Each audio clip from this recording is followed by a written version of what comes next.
నేనొక మాట చెప్తాను, నువ్వు బాధపడవుగా అంటాడు శ్రీధర్.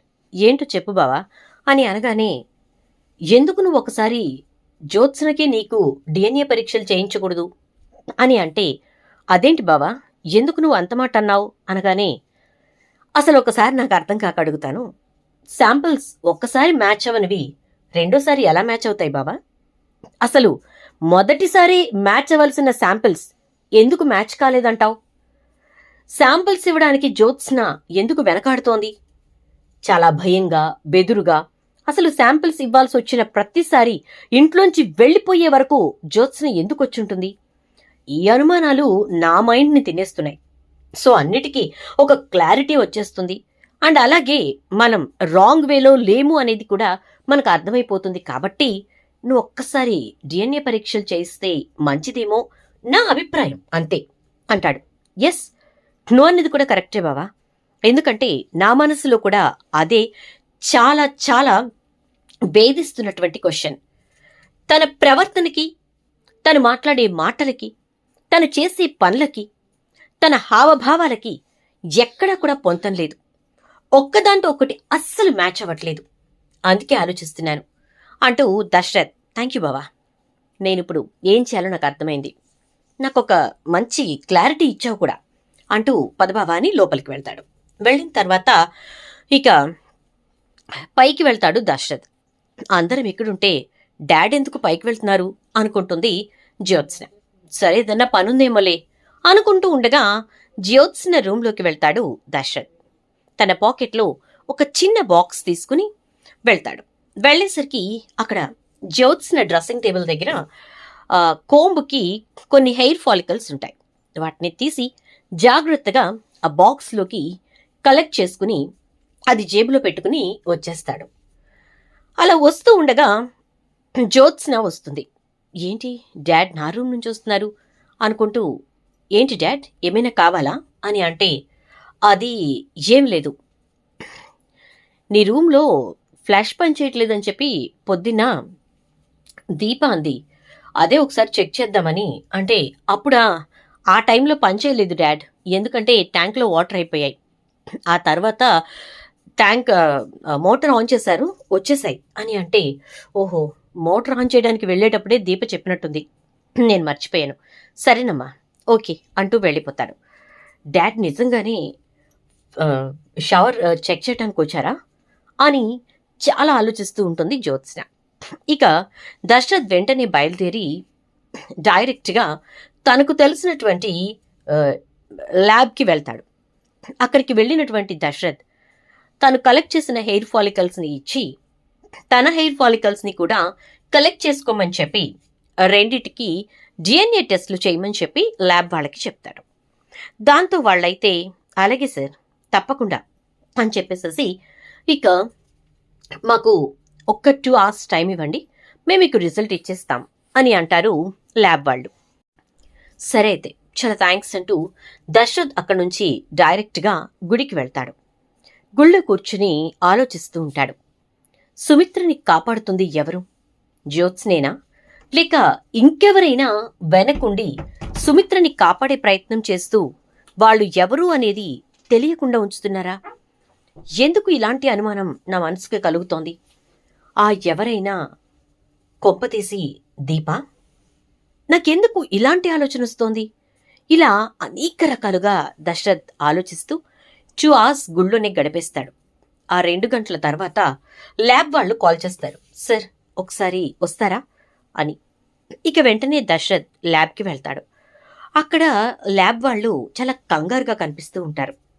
ఏంటి ఏమైంది అంటే, హారిక మేడం ఈ బ్లడ్ శాంపిల్స్ని, అంటే దీనికి సంబంధించినటువంటి బ్లడ్ శాంపిల్స్ని ఇదివరకు పంపించారు కదా అని అంటే, ఎస్ పంపించారు, అవి మా వైఫ్కి సంబంధించి టెస్ట్లు చేయటానికి అంటే, అప్పుడు నేను మేడంకి చెప్పాను సార్, ఈ బ్లడ్ శాంపిల్స్ మ్యాచ్ అవ్వట్లేదు అని చెప్పి అంటుంది ల్యాబ్ అమ్మాయి.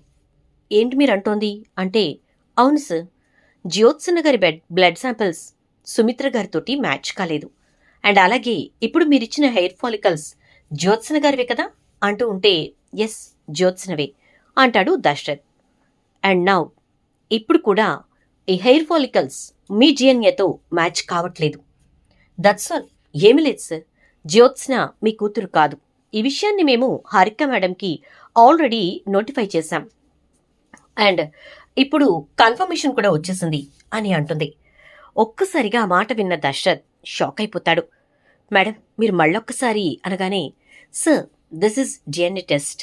ఇది మళ్ళీ మళ్ళీ చేయాల్సిన అవసరం ఉండదు, ఎందుకంటే it will be done very perfectly అని అనేసరికి ఇక ఏం మాట్లాడాలో అర్థం కాక దశరథ్ అయితే, సరే థ్యాంక్ యూ మ్యామ్ అని చెప్పి రిపోర్ట్స్ పట్టుకుని డైరెక్ట్గా డాక్టర్ హారిక దగ్గరకు వెళ్తాడు. అక్కడికి వెళ్ళిన తర్వాత, మేడం, మీతో నేను మాట్లాడాలి అని అనేసరికి వెంటనే హారిక, చెప్పండి దశరథ్ గారు అని అంటుంది. Can I take my seat అని అంటూ తన చేతిలో ఉన్న రిపోర్ట్స్ని హారిక చేతిలో పెడతాడు. యా ప్లీజ్, ష్యూర్లీ అంటూ చైర్ చూపిస్తుంది హారిక. ఇక డిఎన్ఏ రిపోర్ట్స్ చేతిలోకి తీసుకుని, ఏంటి దశరథ్ గారు ఇవి అని చెప్పని అంటే, నేను మిమ్మల్ని అడగాల్సిన ప్రశ్న మీరు నన్ను అడుగుతున్నారేంటి డాక్టర్ అంటాడు. నన్ను అడగాల్సిన ప్రశ్న అదేంటి అని హారిక అనేసరికి, జ్యోత్స్న శాంపిల్స్ సుమిత్ర శాంపిల్స్తో ఎలా మ్యాచ్ అయ్యాయి డాక్టర్ అని అంటాడు. అదేంటి, తల్లి కూతుళ్ళ శాంపిల్స్ మ్యాచ్ కాకుండా ఎలా ఉంటాయి అని అంటే, తల్లి కూతుళ్ళ? ఎవరు తల్లి ఎవరు కూతురు? అసలు శాంపిల్స్ మ్యాచ్ అయిన కూతురెవరు అని అంటాడు దశరథ్. దశరథ్ గారు, మీరేం మాట్లాడుతున్నారో తెలుస్తోందా? మీరు మాట్లాడుతోంది మీ కన్న కూతురు జ్యోత్స్న గురించి అనగాని, నేను మాట్లాడుతోంది నా కూతురు జ్యోత్స్న గురించి. మిమ్మల్ని అడుగుతోంది నా కన్న కూతురు గురించి. ఇంతకీ నా కన్న కూతురు ఎవరు డాక్టర్ అని అంటాడు. హారిక ఒక్కసారిగా షాక్ అవుతుంది. ఏంటి సార్, మీరు ఇలా మాట్లాడుతున్నారేంటి అని అనేసరికి, మీరు నిన్న ఇంటికొచ్చినప్పుడు నొక్కి వక్కాణించి సుమిత్ర గారి కన్న కూతురి శాంపిల్స్ సుమిత్ర గారితో మ్యాచ్ అయ్యాయి, ఆవిడ కన్న కూతురు ఆవిడ్ని బ్రతికించుకుంటుంది అని చెప్పారు. ఈరోజు నా డిఎన్ఏ రిపోర్ట్స్ చూస్తే దాంట్లో క్లియర్గా జ్యోత్స్న మా కన్న కూతురు కాదు అనే విషయం తేలిపోయింది. దాంతోపాటు మీరు బ్లడ్ శాంపిల్స్ టెస్ట్ చేయించినప్పుడు సుమిత్ర జ్యోత్స్నల బ్లడ్ శాంపిల్స్ మ్యాచ్ కాలేదు అని, వాళ్ళిద్దరి డిఎన్ఏ వేరువేరు అని ల్యాబ్ వాళ్ళు కూడా మీకు చెప్పారు. మరి అలాంటప్పుడు మీరొచ్చి ఎవరి శాంపిల్స్ సుమిత్రతో మ్యాచ్ అయ్యాయని చెప్పారు అని అడుగుతాడు దశరథ్. దశరథ్ గారు, మీరు నన్ను చాలా ఇరకాటంలో పెట్టేస్తున్నారు. నేను కొన్ని చెప్పలేని పరిస్థితుల్లో ఉన్నాను అనగానే, మీరు చెప్పలేనటువంటి ఆ విషయాలేంటో తెలుసుకోవటానికే ఈరోజు నేను రిపోర్ట్స్తో వచ్చి మీ ముందు నుంచున్నాను హారిక గారు. నాకు నిజం కావాలి అంటాడు దశరథ్.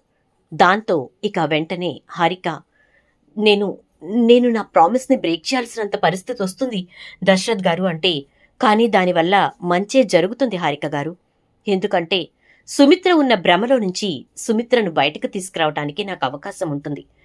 ఎవరైతే తన తల్లి కోసం తాపత్రయపడుతున్నారో వాళ్ల గురించి మాకు తెలుస్తుంది.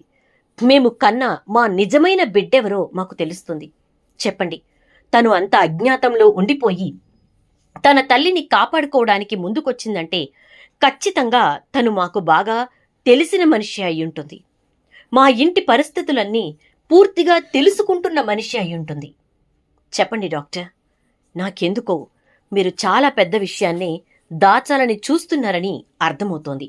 చెప్పండి ప్లీజ్, ప్లీజ్ హారిక గారు అంటాడు ఇక దశరథ్. అయితే ఇక హారిక, నేను నిన్న యాక్చువల్గా ఆ విషయం చెప్పడానికే ఇంటికొచ్చాను, కానీ దీపా కార్తీక్ని చూసిన తర్వాత ఆ విషయం నేను బయట పెట్టలేకపోయాను అనగానే, అదేంటి, వాళ్లకు ఈ విషయానికి ఏంటి సంబంధం?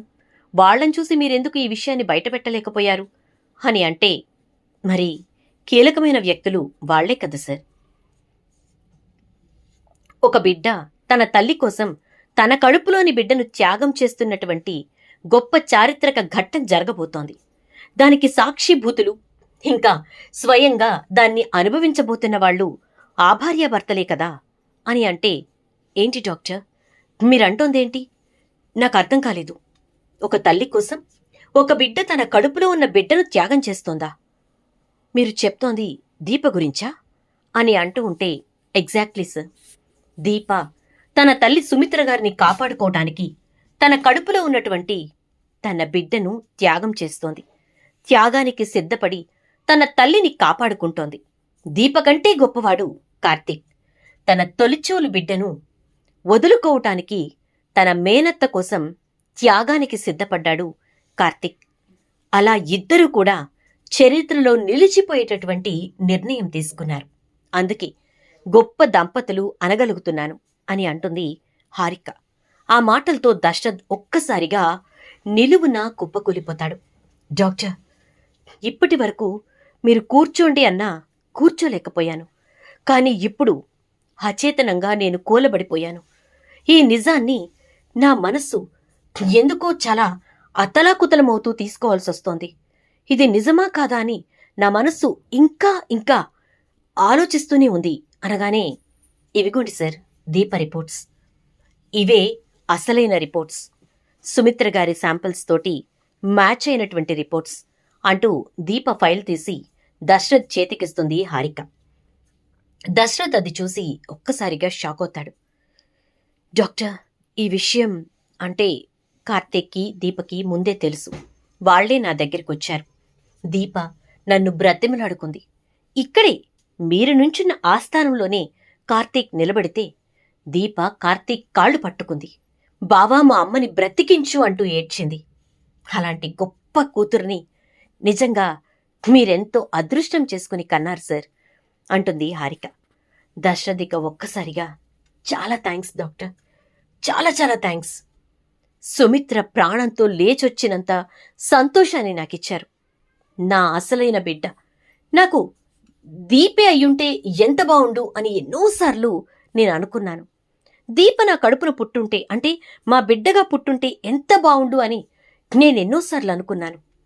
అది ఈ జన్మకు జరగదులే అనుకున్నాను. కానీ భగవంతుడు చూసారా, నా మనస్సు ఏదైతే కోరుకుందో అదే నిజమని ఈరోజు రుజువు చేశాడు. నా మనస్సు ఏదైతే కావాలనుకుంటోందో అదే నిజమని ఈరోజు రుజువు చేశాడు. నా మనస్సులో ఎవరైతే చాలా గొప్ప వ్యక్తిత్వంతో నిలబడ్డారో ఆ వ్యక్తిత్వం ఉన్న వ్యక్తే నా కన్నబిడ్డ అని చెప్పి భగవంతుడు రుజువు చేశాడు. ఇది చాలు డాక్టర్, ఇది చాలు నాకు అంటూ దశరథ్ ఇక వెంటనే ఇంటికి వెళ్తాడు. అలా ఇంటికి వెళ్ళిన తర్వాత ఇక జ్యోత్స్నని పిలుస్తాడు. జ్యోత్స్న అని అంటే, చెప్పండి డాడ్ అని చెప్పని అంటుంది జ్యోత్స్న. బోన్ మ్యారో ఇవ్వటానికి ఏమేం టెస్టులు చేశారు నీకు అని అడుగుతాడు. చెప్తుంది జ్యోత్స్న.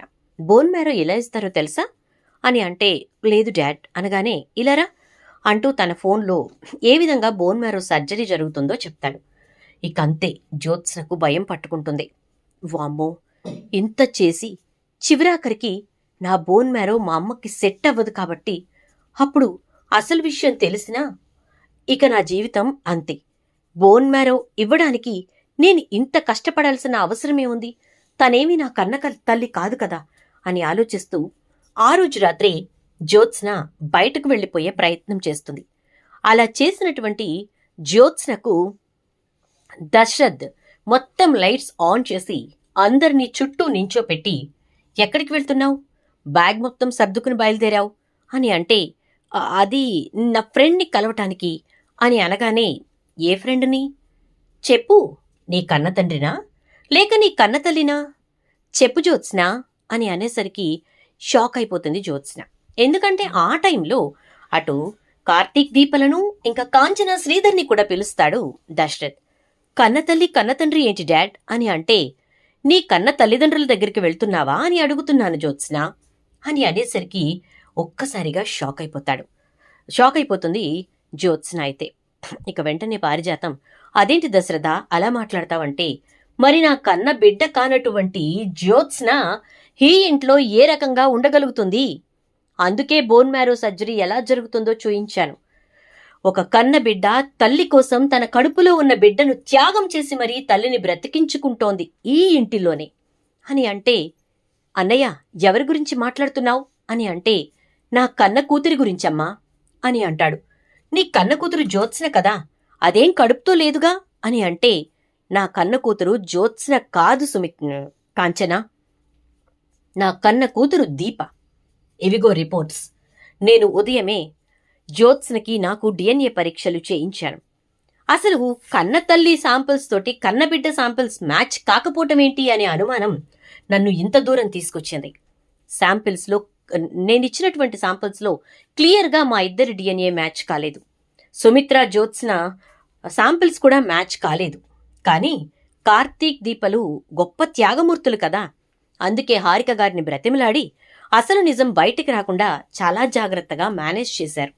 అందువల్లే ఈ రోజున సుమిత్రకు సర్జరీ జరగడానికి అవకాశం దొరికింది. దీపైతే తన ప్రాణత్యాగం చేయటానికి కూడా సిద్ధపడిపోయింది. అలాంటి దీప తన కడుపులో బిడ్డను మాత్రం త్యాగం చేయదా తన కన్నతల్లి కోసం అనేసరికి, ఏంటి దీపా, నువ్వు నీ కడుపులో ఉన్న బిడ్డను త్యాగం చేసి వదిన్ని బ్రతికిస్తున్నావా? నువ్వెందుకు బ్రతికించాలి అంటూ ఉంటే, ఎందుకంటే దీపే మా కన్న కూతురు కాబట్టి సుమిత్ర, దీపే మా కన్న కూతురు కాబట్టి కాంచన అంటాడు దశరథ్. ఒక్కసారిగా షాక్ అయిపోతుంది కాంచన. దీప నీ కన్న కూతురా అన్నయ్య? నా మేనకోడలా? అంటే మన మాట పోలేదన్నయ్య. మన మాట భగవంతుడు తీసేయలేదు. మన బిడ్డలిద్దరికీ పెళ్లి జరిగింది. ఈ ఇల్లు రెండు ఒక్కటయ్యాయన్నయ్య అంటూ ఉంటుంది కాంచన. అయితే సుమిత్ర ఇదంతా చూస్తూ, మీరు చెప్తోంది నిజమా? ఏంటి జ్యోత్స్న, నువ్వు నా కూతురివి కాదా? ఆ విషయం కూడా నీకు తెలుసా? అందుకే ఇంట్లోంచి వెళ్ళిపోతున్నావా? అంటే నన్ను బ్రతికిస్తోంది నువ్వు కాదా అంటూ ఉంటే, కాదు సుమిత్ర, నిన్ను బ్రతికిస్తోంది దీప. తన కడుపులో ఉన్న బిడ్డను త్యాగం చేసి నీకు ఊపిరి పొయ్యబోతోంది నువ్వు కన్న నీ బిడ్డ అంటాడు దశరథ్. ఇలా జరిగితే ఎలా ఉంటుందో మీకు అంటే మీ అభిప్రాయం ఏంటో కామెంట్ రూపంలో తెలియచేయండి. అండ్ అలాగే వీడియోని లైక్ చేయటం, ఇతరులతో షేర్